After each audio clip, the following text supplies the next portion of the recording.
Ladies and gentlemen, welcome to our 37th post-cabinet press briefing. Allow me at this juncture to invite our chairperson, Honorable Minister of Information, Publicity and Broadcasting Services, to present today's cabinet highlights. Over to you, Minister. Thank you, Chief Secretary Dr. Martin Rushwaya, members of the Fourth Estate, fellow Zimbabweans. Today, His Excellency the President, Dr. Idi Mnangagwa, chaired the 37th Cabinet meeting, and the following issues, among others, were considered and approved. Cabinet considered and approved the 2025-2026 National Multi-Hazard Contingency Plan.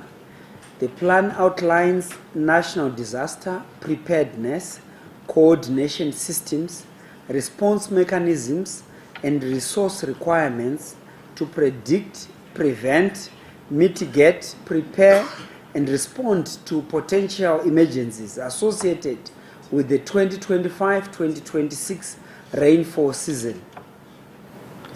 The projected normal to above normal rainfall during the greater part of the 2025-2026 season, which is December 2025 to February 2026, is likely to experience extreme climate-induced events and compounding effects that include severe storms, hailstorms, floods, tropical cyclones, landslides, and other hazards of transboundary nature.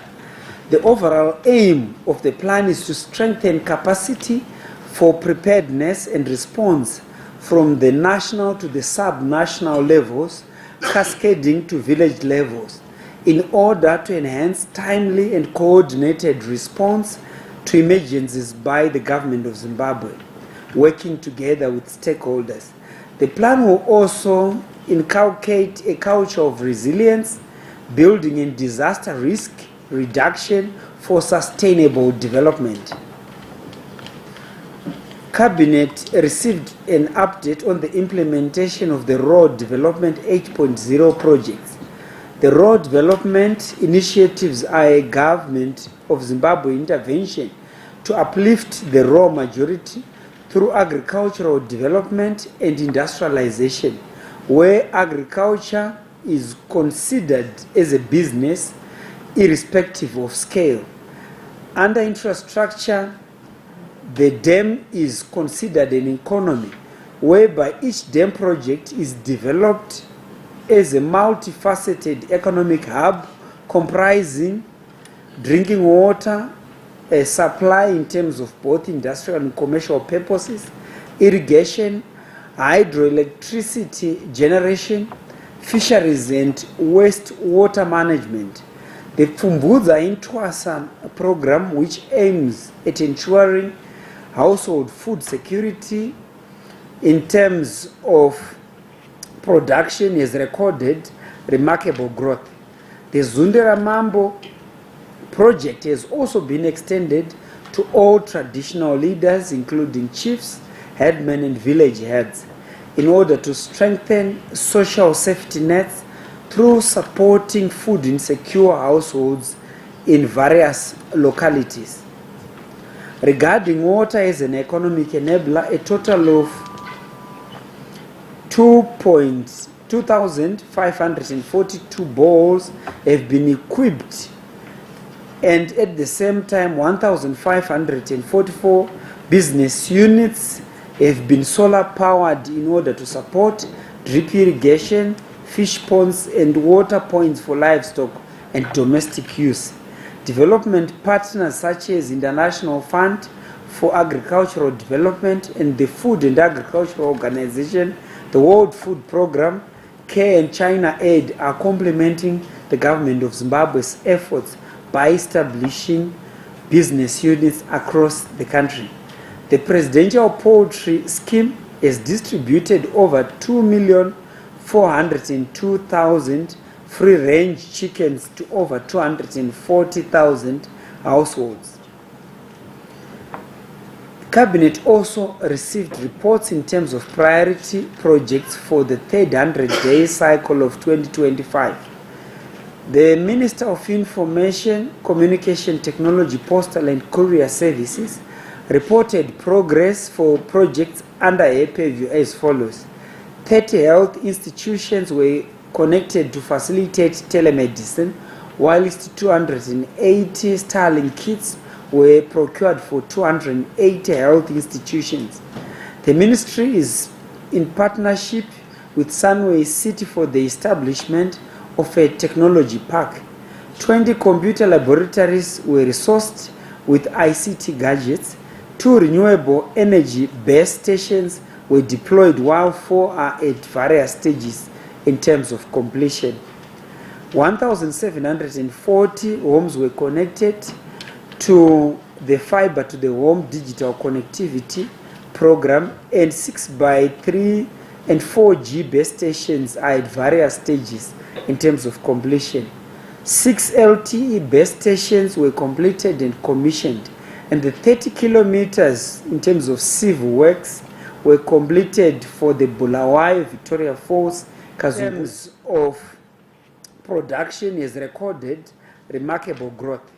The Zundera Mambo project has also been extended to all traditional leaders, including chiefs, headmen and village heads, in order to strengthen social safety nets through supporting food insecure households in various localities.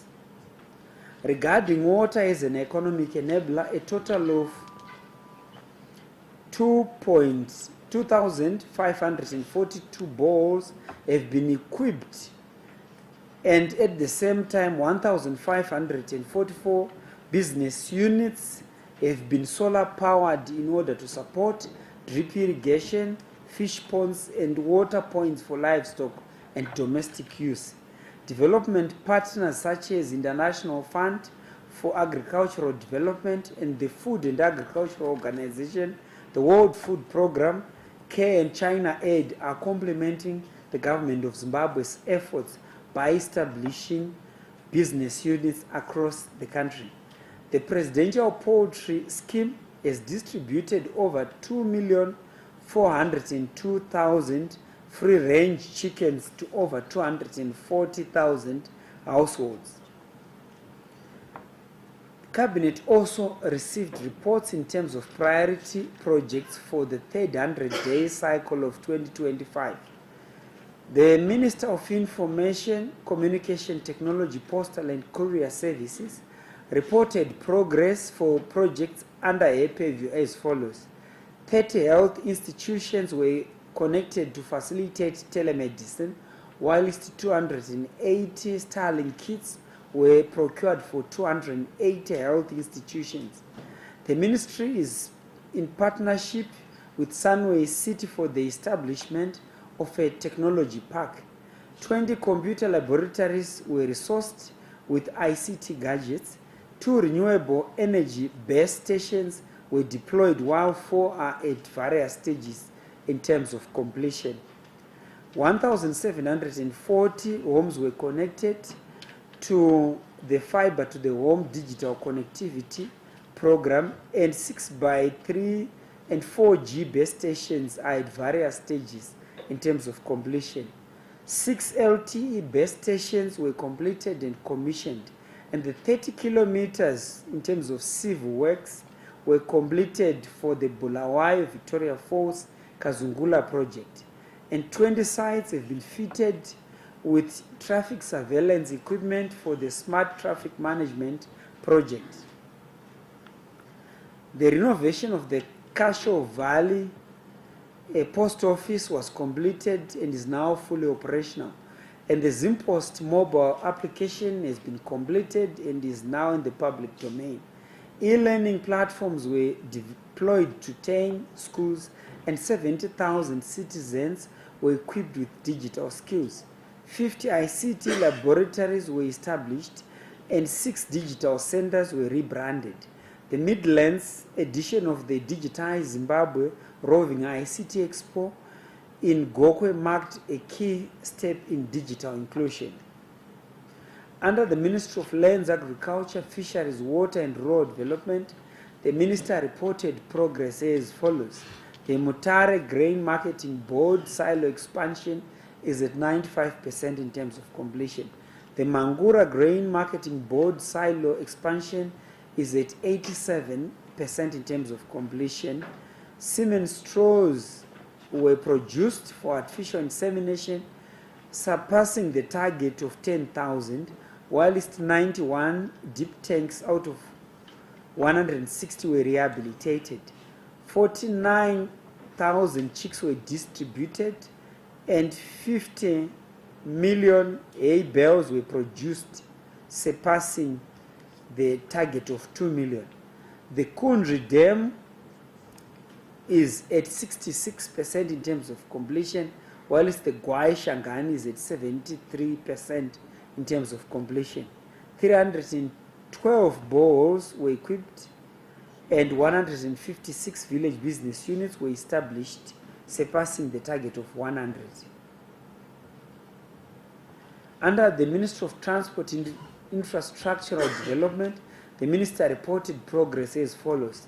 The remaining 59.5 kilometers of the Harare Masvingo Beitbridge Road upgrading is ongoing, and the 25.5 kilometers of the 357.7 kilometer Harare Kanyemba Road upgrade has been completed and opened to traffic.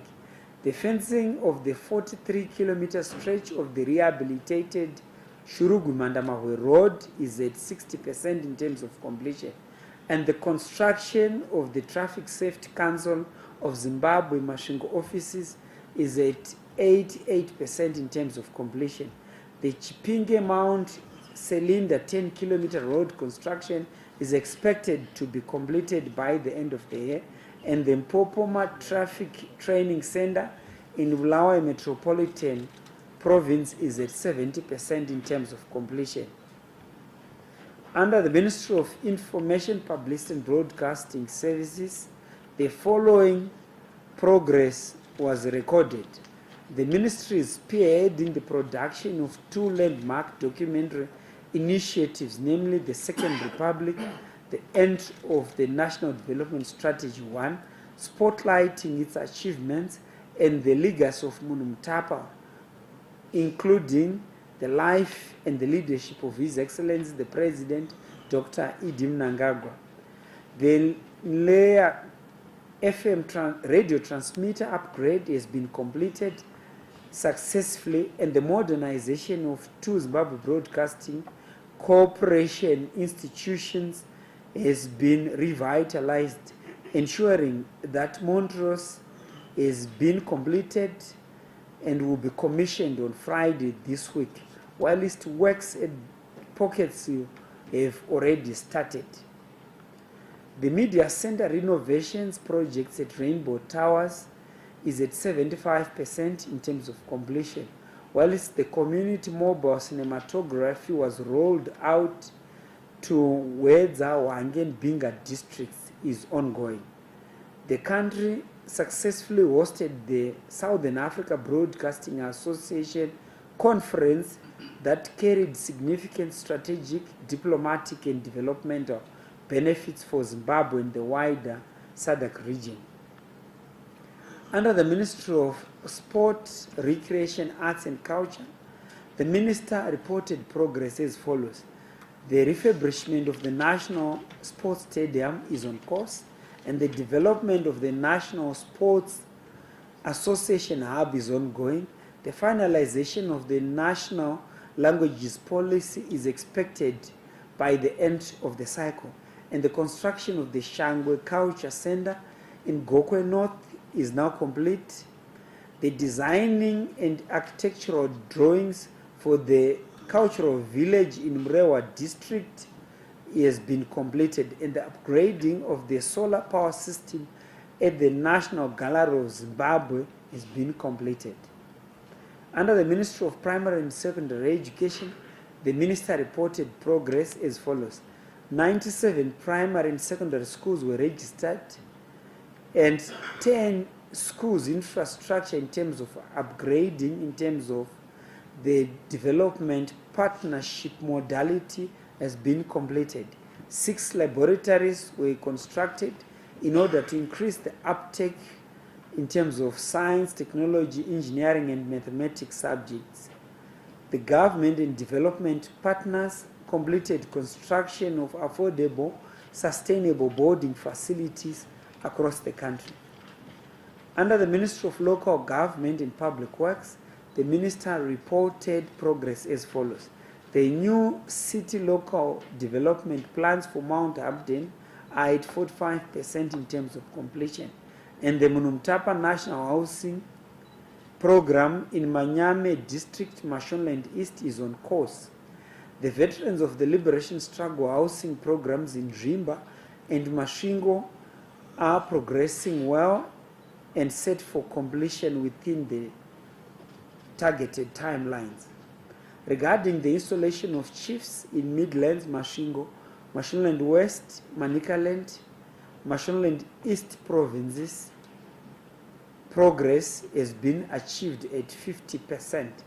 On devolution, 91 out of 92 local authorities have an enterprise resource planning model pertaining to the 46th independence celebration. In terms of legacy, progress has been achieved. 298 houses were completed and 7 are at various stages in terms of completion for the Cholocho disaster recovery, and 157 boreholes have been drilled under the China Aid post-cyclone Idai recovery program. Cabinet received and adopted the update on the Kariba floating solar power plant. The Kariba floating solar power plant is an initiative to generate 600 megawatts on Kariba through private sector investment. The solar power generation is meant to augment hydropower supplies from Kariba Power Station, which has had fluctuations due to recurring hydrological constraints and declining lake levels. The Kariba floating solar plant seeks to preserve water during the day through solar generation utilizing water which will be available for increased night hydro power generation, and also to stabilize power output and to enhance climate resilience and ensure long-term sustainability in terms of Kariba power systems. The 600 megawatts project will be implemented in 3 phases over a 5-year period. Cabinet approved the proposal for Zimbabwe's participation at the Expo 2030 in Saudi Arabia from the 1st of October 2030 to the 31st of March 2031. Zimbabwe will participate at the Expo 2030, which will be held under the theme Foresight for Tomorrow. The Expo theme emphasizes on long-term thinking, innovation, and global collaboration in order to build a sustainable, inclusive, and prosperous future. The Expo will be much bigger than the previous Expos and will have 3 sub-themes, namely transformational technology, sustainable solutions, and prosperous people. Zimbabwe will participate under the prosperous people sub-theme in line with His Excellency the President's Vision 2030. Cabinet was updated on the status of families evicted from Wildale in Mount Abden, Rimba District. Cabinet noted the emergency measures taken to assist the families concerned. Going forward, an interministerial committee comprising the Ministries of Local Government and Public Works, the Ministry of Primary and Secondary Education, Ministry of Lands, Agriculture, Fisheries, Water and Rural Development, the Ministry of Health and Child Care, Home Affairs and Cultural Heritage, Public Service, Labor and Social Welfare, the Ministry of National Housing and Social Amenities, and the Ministry of Information, Publicity and Broadcasting Services has been established to have an analysis and also to find a lasting solution to the issue regarding illegal settlements. Cabinet received a report on traffic congestion and the operational status at the Forbes border post in Manicaland province. An interministerial committee led by the Minister of Home Affairs and Cultural Heritage visited the Forbes border post on the 4th and the 5th of December 2025 to assess the situation and to institute measures to decongest the border post. A number of measures have been put in place, which include short-term, medium-term, and long-term measures. The widening of the main gate at the border post to enhance movement of traffic. All agencies operating at the Forbes border post to adopt 24-hour operations, and that more measures will be instituted in order to ensure seamless movement at the Forbes border post. I thank you. Thank you very much, Honorable Minister, for presenting today's cabinet highlights. Let us move to the first round of two questions.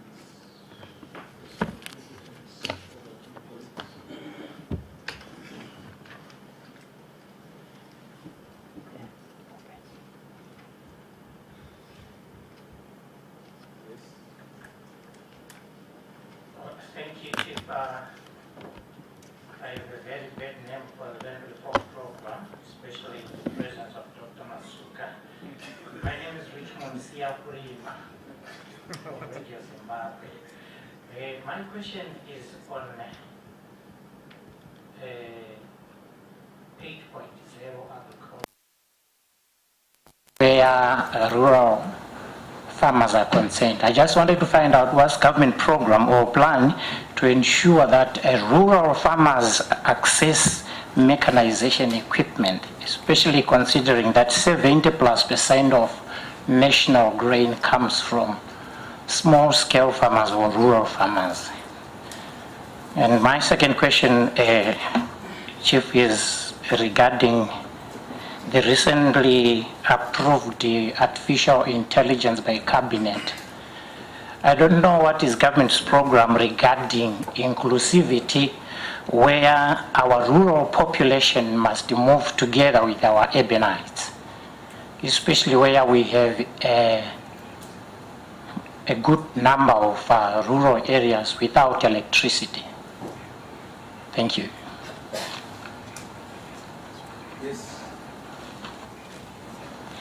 My name is Abigail Tembo from ZBC News. My first question directed to the Minister of Local Government on the National Multi-Hazard Contingence Plan. The plan emphasizes decentralization to village level. How will coordination work between national, provincial, district and village structures in real-time disasters? And what early warning systems are being strengthened or introduced to ensure communities receive timely alerts during extreme weather events? And then to Minister Masuka, what measures are in place to protect dam infrastructure from overflow, damage or collapse during potential storms or cyclones? I don't know if it's to Agric or to local government with regards to the contingence plan. And then to the Minister of Information, how modernization of ZBC improve content quality, competitiveness, and public trust? Thank you. Over to you, Minister. We'll come to the second round. Yeah. Over to you, Minister.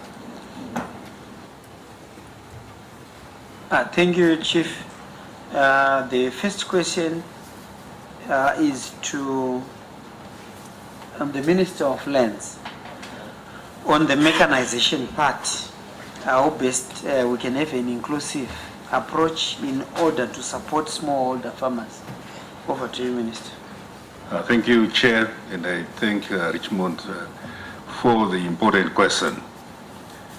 Well, the Rural Development Aid paradigm is meant to have an impact at the household level in order to uplift communities, 61% of the population that resides in communal areas, so that they too become economic participants for Vision 2030. So the first intervention is assurance of household food security. And that household food security must be in the context of changing climate. So we need a climate smart intervention, hence the adoption of Pfumvudza Intwasa. And we've seen yields, maize increase ordinarily by 49% on average compared to conventional. But we now have this mandatory 3 plots that a household has to do in order to receive presidential inputs. We've seen this year that we've done 15.9 million plots, the highest ever in history, compared to about 10.8 million plots that were done last year. And we've seen people that have actually gone beyond doing Pfumvudza Intwasa plots for receiving presidential inputs to say Pfumvudza is a good model. And therefore, some have done 25 plots. So there now arises the issue. How do we ensure that this sustainable intensive conservation model Pfumvudza Intwasa is mechanized at pace and scale in order for this practice to be widely adopted? Government has gone now beyond a proof of concept to importing smallholder tractors. The first batch of 50 has arrived, 25 horsepower tractors. And in the first quarter of 2026, we believe that the remainder of the 1,620, each to one of those awards, rural awards, will now be available. And these will be linked, of course, to business units to allow the business model to take shape and for the repayment to eventually happen. So government is conscious of the need to mechanize Pfumvudza Intwasa so that we can ensure that these productivity gains that we've attained over the past 4 or 5 years are really maintained. So a mechanization aspect is coming.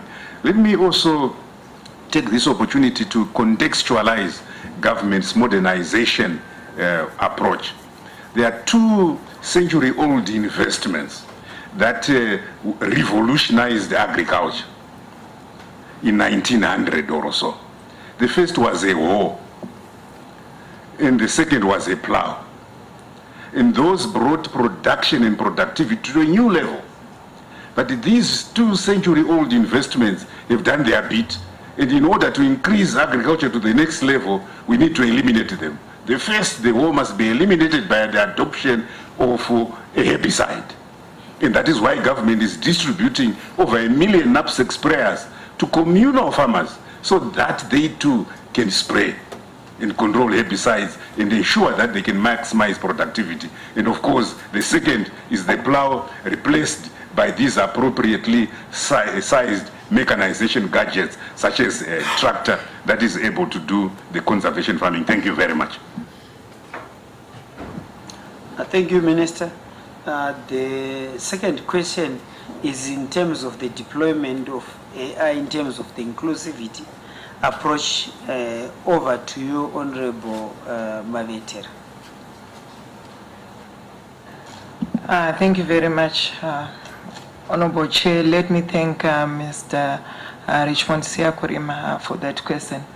Indeed, we are very happy as Zimbabwe to have approved the National AI Strategy. But of course, it's our trust within the Ministry of ICT to make sure that we bridge the rural and urban divide. And what we have put in place within the AI strategy is for us to have a rural audit, AI audit, whereby we really find out our state of preparedness in terms of the adoption of AI within the rural population. I'm sure before we approved the AI strategy, we had the readiness assessment methodology report which was presented, which we collaborated together with the UNDP. And there we then noted areas of concern. And we then noted that there are issues to do with digital literacy, which we need to do. And we've done that through our digital centers, And like what you said, you mentioned the issue of electricity. What we need to do is to make sure that we have got access to at least some power, and that we have done by solarizing our digital centers. Our digital centers are working as hubs within the various communities that we reside from.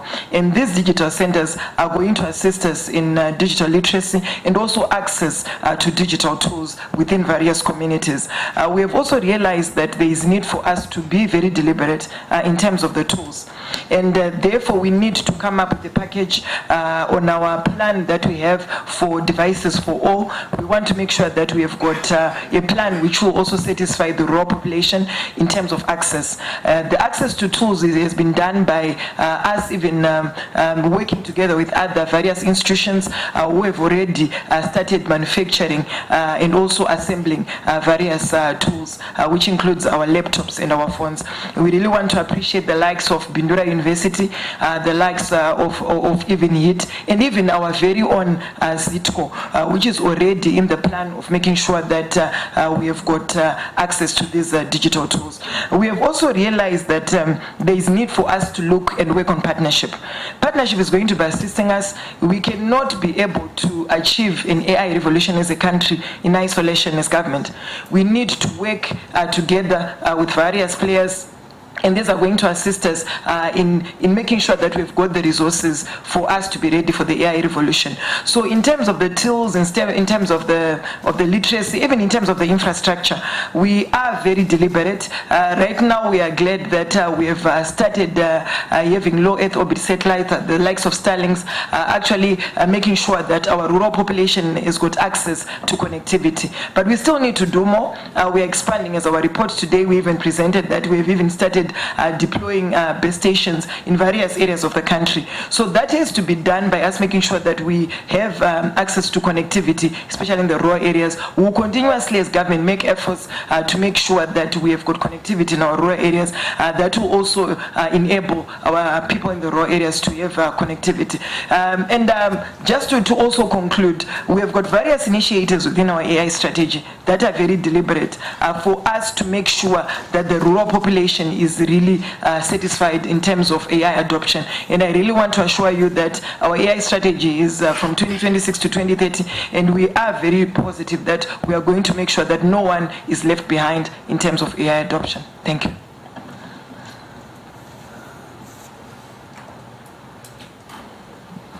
The third set of questions to the Minister of Local Government and Public Works in terms of the measures that have been put in place in order to manage in terms of contingency plans, in terms of any hazards, and what the government has put in place in terms also of dam contingency plans. So perhaps Minister of Local Government, also complemented by the Minister of Lands, could respond to this, since the Civil Protection Unit is under the Minister of Local Government. Over to you, Comrade Garwe. Thank you very much, Honorable Chair. Let me thank the lady who asked this question. I can't remember her name.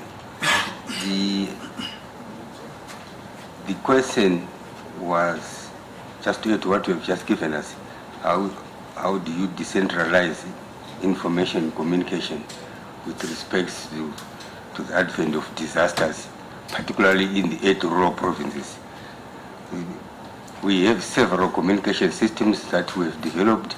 The first communication system is to use the indigenous knowledge system. People that are in the vulnerable areas have got signs that they have developed which can speak to the oncoming disaster, be it rain-driven, be it wind-driven. So that's the knowledge that is communicated to us via the government structures, from the village heads to the district development coordinators, until it cascades to province and the central government and reaches to the Civil Protection Unit. But also, with the advent of technology, we are now using, people have got exposure to radio information, television, use of social media. These are the various areas or systems that we use to communicate information upwards and downwards. So we predominantly focus on indigenous knowledge system, because that is the information that is there first before all other support systems come from central government, come from the local authorities. Local authorities have got clearly defined the structures that we use through WADCOs and VIDCOs, which we also use. But we also use the ruling party structure system in terms of communication. The ruling party has got clear structures in the grassroots, which is very fast in ensuring that we disseminate information, which then comes to the Civil Protection Department. But it works very closely with the Minister of Environment and Climate and the Minister of Lands. It comes to information with regards to disasters, both natural disasters and human-created disasters. Thank you. Thank you, Chair, and thank you, Minister of Local Government and Public Works. I will respond relating to dam aspect by Abigail Tembo.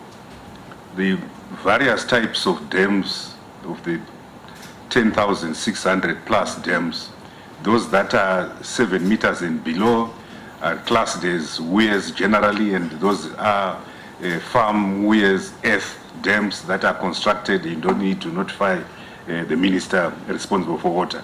And beyond that, where dam safety becomes an issue, should there be a breach of such a structure, then the minister responsible for water ought to be notified and then input through the technical departments into the structure and construction of that particular dam. So that's the first safety aspect at law. Then the dam safety inspection and maintenance must be an annual chore, irrespective of the dam size. And this is where we see most farmers and institutions failing. We find lots of dams, the dam wall trees are overgrown, so it begins to erode the structural integrity of that particular dam. So routine dam maintenance is critical.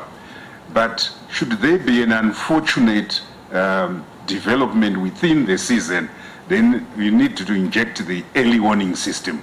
And the early warning system ordinarily would come from a Meteorological Services Department, but also ZINWA. ZINWA does a hydrological seasonal prediction that the rainfall forecast is given by Meteorological Services Department is of a normal to above normal rainfall season. So ZINWA issues a hydrological forecast to say, based on this prediction by the Meteorological Services Department, what is the likelihood that will get flooding in the following dams, and we begin to have monitoring systems and real-time, near-time monitoring systems, and closer to when you get more closer to the disaster. This is now at the local level through the various communication channels that the Minister of Local Government and Public Works has clearly articulated. But the use of technology, including satellite technology, to be able to aid us in the early identification and deployment of preventative measures is absolutely critical. We're experimenting together with other riparian states of the Limpopo River Basin, the Zambezi River Basin, putting in technology and gadgets along rivers that will be able to tell us the fluctuations in flows, and because it's not just the river filling, but also the flow rates and everything, to be able to monitor and be able to predict better and be able to assist communities. So that's what we are doing. Thank you very much. Thank you, Honorable Ministers. The last question from Abigail relates to content. Abigail, the modernization of Montrose Studios is part of the Zim Digital Phase 2 program. And ZBC as a public broadcaster is a key driver in terms of Vision 2030. But also central to the modernization thrust is the rejuvenation and the support in terms of a creative industry or a film industry, which is now being rejuvenated. Sometime last month, the Zimbabwe Broadcasting Corporation had a strategic planning workshop, and central to the strategic planning workshop is how best the public broadcaster can support the film industry and many other creative related industries. But also to highlight that the Montrose Studios will be officially commissioned on Friday by His Excellency the President, Dr. E.D. Mnangagwa. The Montrose Studios' major role is heritage-based broadcasting. This is a combination of both television and radio studios with other 2 studios mainly focusing on education as we broadcast in all the other constitutionally recognized languages. So the major focus in terms of Montrose Studios is heritage-based broadcasting. The Pockets and Barre Studios, in terms of the bill of quantities, it's work in progress, and Central FM in Gweru. But central to all this modernization thrust, which includes the expansion in terms of terrestrial and the policy and legislative interventions that we've put in place in order to support local content, because sports is universal, and the establishment of many other content hubs across the country, with a target for 2025 being the construction of 10 new content production centers across the country. The major focus is to ensure that we have the film industry in Dao, we have the film industry in Kalanga, in Tonga, and in many other languages in order to support the production in terms of the new 4 channels that will be established by the year 2026. But also the partnerships agreements which also support and buttress new content that will be coming for the year 2026, given that the public broadcaster has now been rejuvenated because of both the legislative and policy interventions in terms of the new integrated media policy. Agreements have been sealed with many institutions, both locally and internationally. A case in point is INSTAC, which is the Institute of African Knowledge, has been given a task in terms of the responsibilities in terms of the MOUs to be able to document the history before colonization, after colonization, both the first and the second Chimrenga, from 1980 to 2017, the First Republic and the Second Republic, in order to cover each and every event. But at the same time, the partnerships with Zimpax, Zimbabwe is rich in terms of the flora and fauna. As we document utilizing film technology, the movement of elephants, the lions, each and every animal within the geography of Zimbabwe, and how they contribute to tourism and many other aspects. So there is a rejuvenation of a new content sector supported by both the Ministry of Sports, Arts and Culture and the Ministry of Information, Publicity and Broadcasting Services. And part of our discussions at the strategic planning workshop included setting aside 10 million equivalent United States dollars in order to support content producers across the country, obviously supported by the infrastructure initiatives that I've highlighted, which included our proposals at the pre-budget seminar in Bulawayo Metropolitan Province that will have 10 new content centers across the country in order to ensure that we generate content that is heritage-based. Thank you. Thank you very much, Honorable Ministers, for responding to. Let us move to the last round of questions. Yes? My name is Kwazis Tachisio from Zim Papers Television Network. My first question will be directed to the Minister of Transport and Infrastructural Development. Overloading of haulage trucks has been identified as one of the key factors contributing to the rapid deterioration of our roads. What measures is government taking to ensure that truck operators comply with load restrictions? The second question will be directed to the Minister of ICT. For some time, we know that the Ministry of ICT and the telecom operators have been seized with the cell tower relocation program. And while they've been doing a great job, it seems there's so many places that still have multiple cell towers in the same area. And we wanted to know what measures have been put by government to accelerate this process and ensure that telecom operators are co-sharing towers and evenly distributed across the country. Thank you. Good afternoon, Honorables. My name is Itai Ndwangwe from Financial Express, and my question is on the issue of Kariba floating solar project. How is this project is going to be financed, and also who are the contractors?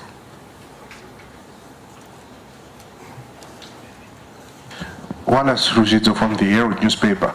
My question is directed at the Honorable Minister of Minister Murida.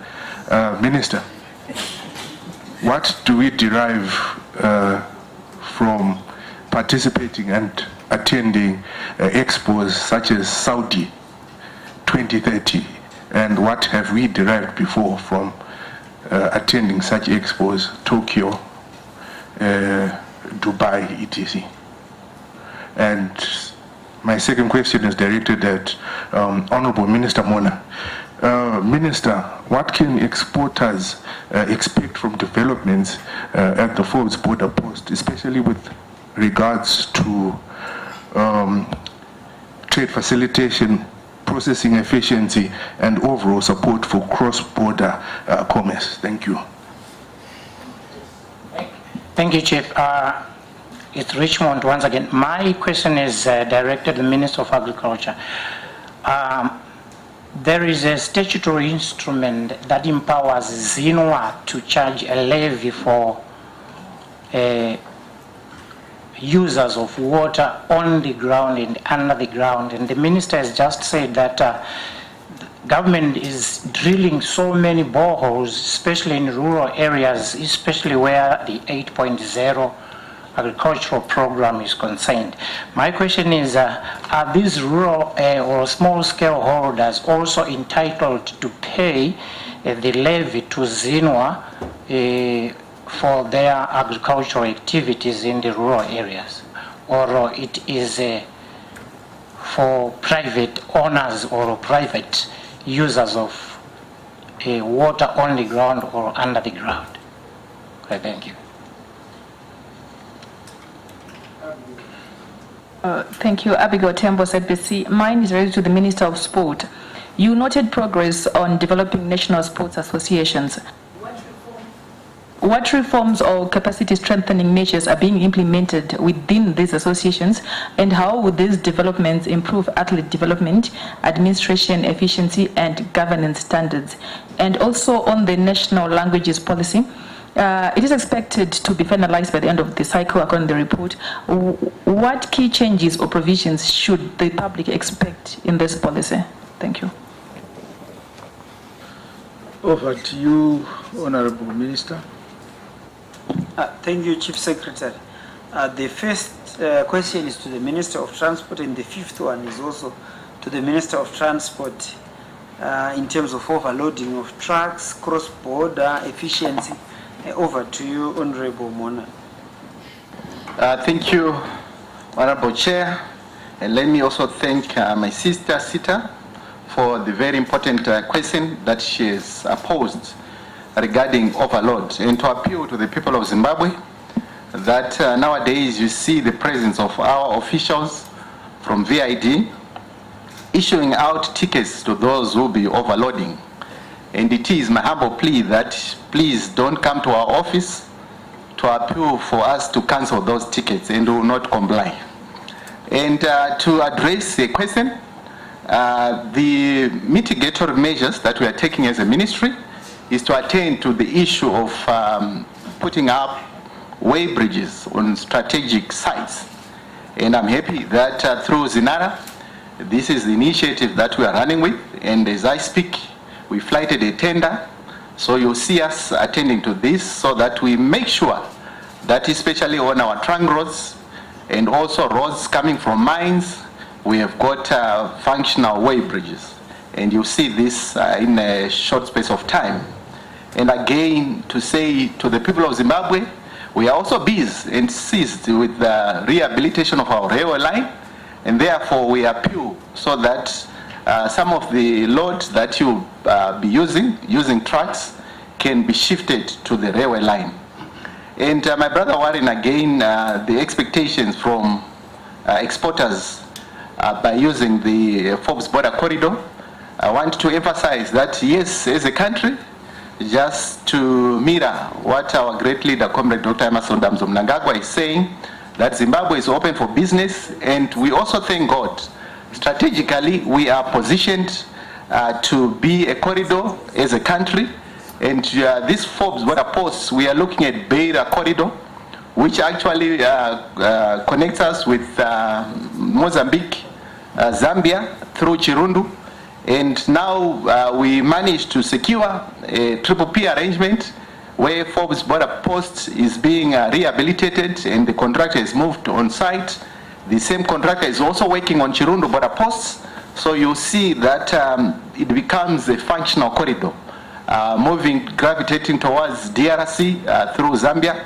So this is something that is happening. Not only that, but also first quarter of 2026, we'll be rehabilitating the Harare-Chirundu road to buttress the issue of connectivity using the same corridor. And again, in terms of efficiency, we emphasize the use of single window platform at Forbes border so that we don't inconvenience our exporters. Thank you, Honorable Chair. Thank you, Honorable Minister. The second question is to the Minister of ICT in terms of the progress that has been registered in terms of infrastructure sharing, in terms of stations. Okay, thank you very much, Honorable Chair. Let me also thank Madam Sita for that question, which is quite important. Indeed, the tower relocation program was a strategy that we deployed for us to be able to make sure that we bridge the digital divide. And for us to achieve that, we then came up with regulations which most of our telco players are supposed to comply with. I'm sure you are aware of SI 153, which we presented, I'm sure, last year, 2025, this year. I'm sure you realize that on that SI 153, it also speaks into penalties being leveled to our telco players if they don't comply to some of the regulations that we put in place. This is quite important for us to make sure that at least they safeguard the interests of the consumers, and at the same time they also comply to our regulations within the broadband mapping plan. We also then went on to launch the broadband mapping program this year. I don't know why I'm thinking we're now in next year, my apologies. We went on to launch it in August this year. The broadband mapping exercise is supposed to identify where the gaps are and be able to also realize where there are more towers, and then we can then be able to relocate. So it's about regulations, and it's also about us coming up with a mechanism to also guide the telco players on what they're supposed to do. And thirdly, we are also using Universal Services Fund, which is administered by Portras. We are also using the Universal Services Fund, which is administered by Portras. The Universal Services Fund is also responsible for also relocating all these towers. So we have done that, and to date this year, we've managed to relocate more than 50 towers. And we still say it's still a process that we still need to continue doing. Need be that we get more resources, we'll be able to make sure that we have more towers being relocated. But I agree with you that you find out that at times you'll find 3 or 4 towers in certain areas. We are working on that, and we believe that it's a process that we really want to make sure that at least we have 1 tower on each and every location. I so submit. Thank you. Thank you, Honorable Minister. The third and the 6th question to the Minister of Lands in terms of the floating solar plant and the bore levies. Over to you, Dr. Masuka. Well, the Kariba floating solar power plant is a novel development for Zimbabwe. It will perhaps be the first floating solar, and scientists and engineers tell us that solar on water is more efficient than solar on land. In any case, the solar generation is from light and not from the heat from the sun. Then the footprint of this project will be 10 square kilometers within Kariba, which constitutes 0.1% of the 5,000 plus square kilometers of Lake Kariba. So very minimal environmental footprint. And on the land-based development, 35 square kilometers, and again about 0.6% of Charara, the game reserve. The investment is by a local investor, wholly Zimbabwean company called Green Grid, that approached the government with this novelty, and we felt that we generate on average about 1,600 to 1,800 megawatts of electricity a day, and there is now a private sector investment coming to do 600 megawatts, although first starting with 150 megawatts. This would complement the president's effort at Wange 7 and 8. The total cost would be between 550 to 650 million US dollars. We expect that by 2030, 2031, the whole project will be fully operational with a view to replicating it across other dam sites in the country. The reason why originally we had said the 100% floating solar was that we felt that it would be easier to just do so. But there are binational issues because Kariba is shared with Zambia, and there's Zambia's River Authority and other jurisdictions would require to give us all these permissions before we move on.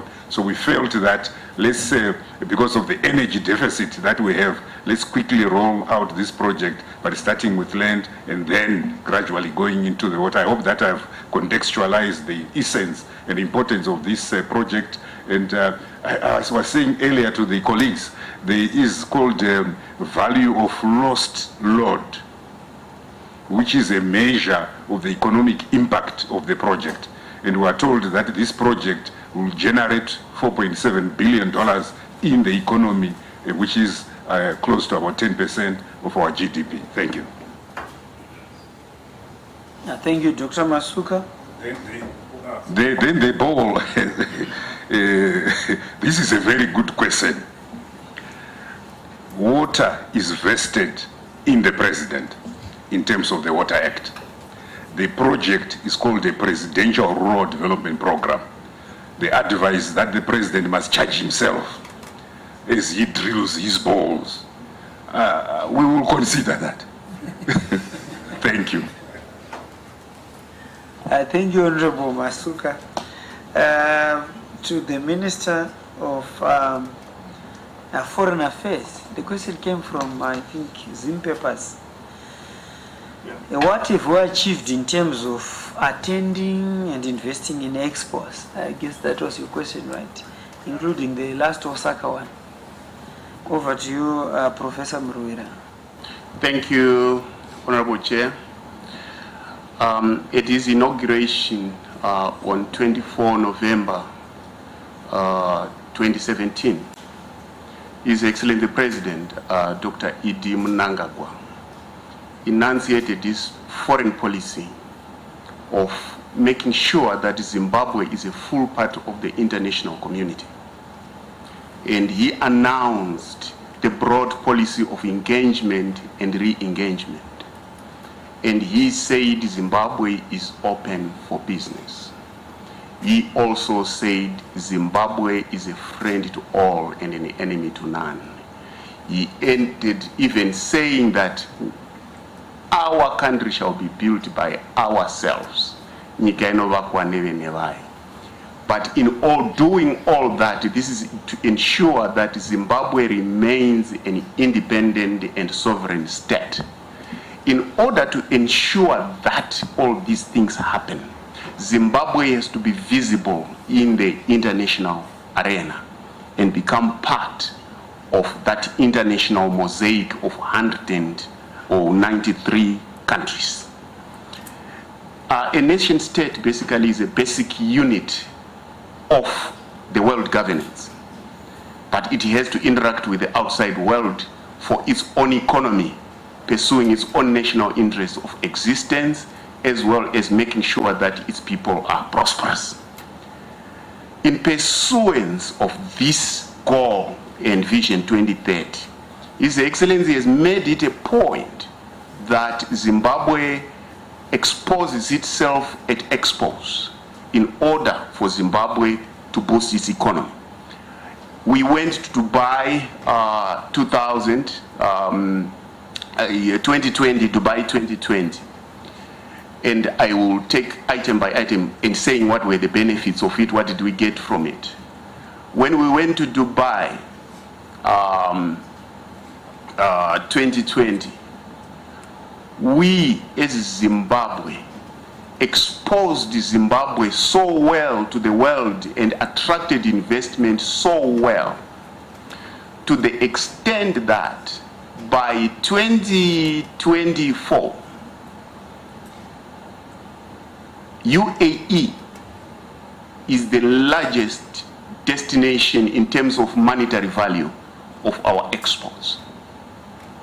So number one export country is the UAE,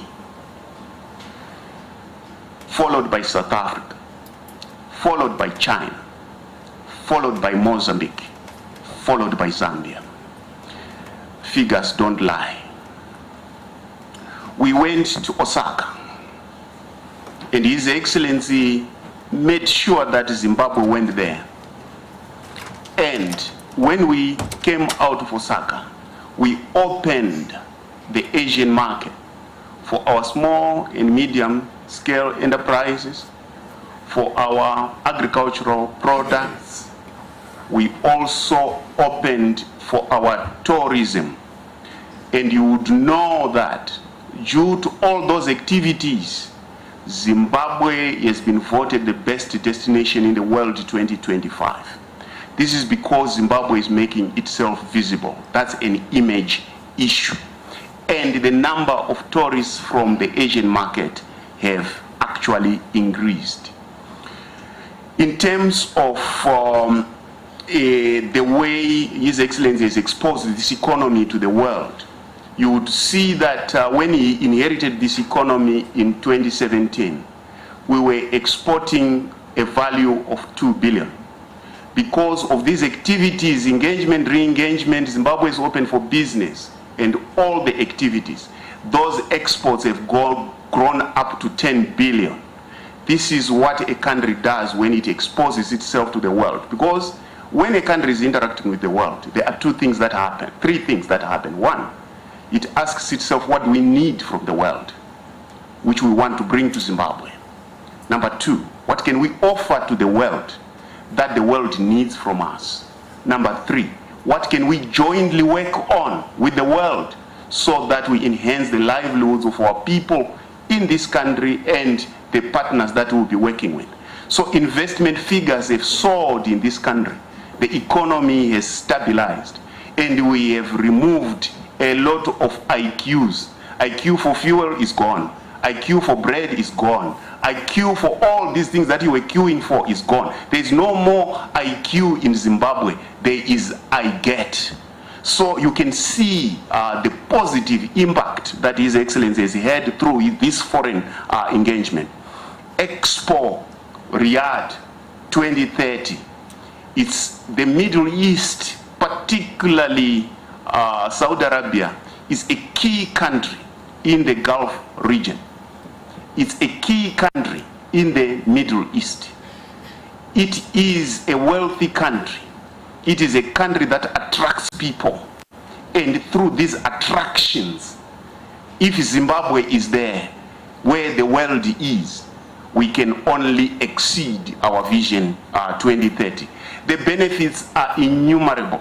There are so many, but most of all, the benefits will be seen in a satisfied stomach, a non-thirsty person, and a person with access to all the things that they need in this country. This is how a nation state works into the world to protect its interests, peace and security, economy, as well as social cohesion when its people can eat. I thank you. Yeah, thank you, Honorable Muruira. The last two questions to the Minister of Sports in terms of associations, the administration, the efficiency, and also the national languages policy. Over to you, Honorable Sanyatwe. Thank you, Chair.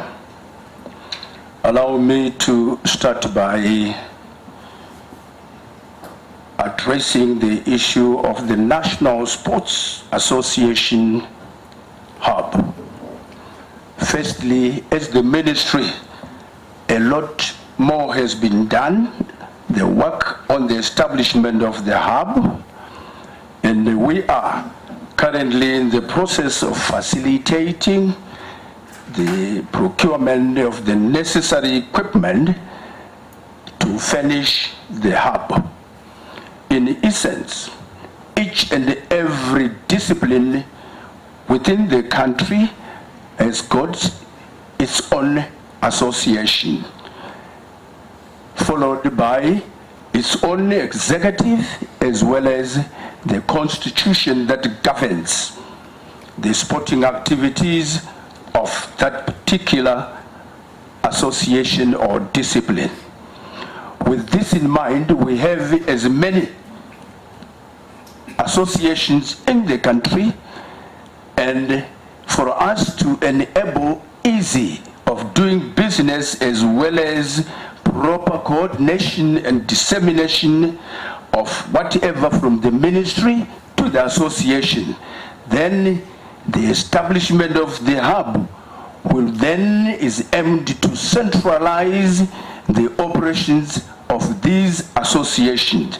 That will then enable the ministry to deal with the hub other than to tackle an association by an association. Meaning to say the functions and the operations of various associations will be dealt with and administered by the hub. Now, coming on to the issue of the national language policy. Indeed, the ministry has produced the draft for the national language policy. What we have now done with the policy, we have convened the workshops that were held in Mutare for the northern region for the validation of the very same draft. And just last month, we also had the workshop in Bulawayo that also was seized with the validation of the very same draft. And this time around, the ministry is now seized with finalization of the draft, and the benefit, according to the person of this policy, once the development and the launch of the national language policy will be done, it will ensure that the information on government issues, public service, including matters of health, social, and the legal documents, as well as court proceedings, will be fully covered in all official local languages to the citizenry. Meaning, say, the accessibility of the documents and the information will be at the disposal of the citizens all the way into the districts. And we will then drive the benefits of the policy on the local, on the national language policy. I thank you through you, Chair. Thank you, Honorable Minister. Over to you, Chief Secretary. Thank you very much, members of the Fourth Estate, for the questions, and I also want to thank the honorable ministers for responding to those questions. We've come cabinet press briefing. I want to advise our colleagues that our last cabinet meeting is next week on the 16th. I hope to meet all of you, and you know what happens after that. Thank you very much.